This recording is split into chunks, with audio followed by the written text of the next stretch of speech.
ഇന്നെല്ലാം കൊണ്ട് എനിക്കൊരു സന്തോഷമുള്ള ദിവസമാണ് കേട്ടോ. നിങ്ങൾ വിചാരിക്കും ഞാൻ എന്താ അങ്ങോട്ടും ഇങ്ങോട്ടും കളിക്കുന്നതൊന്നുമല്ല. ഞാനൊരു പ്ലാസ്റ്റിക്കിൻ്റെ നമ്മളെ വെളിച്ചെണ്ണയുടെ ഒരു ബോട്ടിൽ വാങ്ങിയിട്ടുണ്ടായിരുന്നു. ആദ്യമൊക്കെ നല്ല ഡീസൻറ്റിൽ വെട്ടിയെങ്കിലും പിന്നെ ഞാനത് കടിച്ച് മുറിച്ച് പറിച്ചെടുക്കുന്നേ കണ്ടില്ലേ.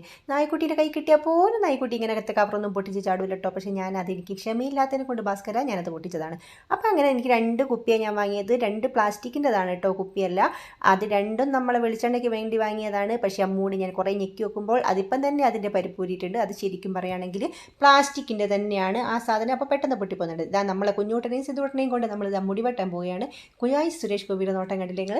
അപ്പോൾ അടുത്തതിന് നമ്മളെ മുടീൻ്റെ മുകളിൽ താജ്മഹൽ പണിയുന്ന പരിപാടി കേട്ടോ. ഇവിടെ ഇപ്പോൾ താജ്മഹൽ പണിത് നമ്മളൊരു സെറ്റ് ആക്കിയിട്ടുണ്ട്. പക്ഷേ സുന്ദര കുട്ടപ്പനായിട്ടുണ്ട് കേട്ടോ എൻ്റെ മോൻ.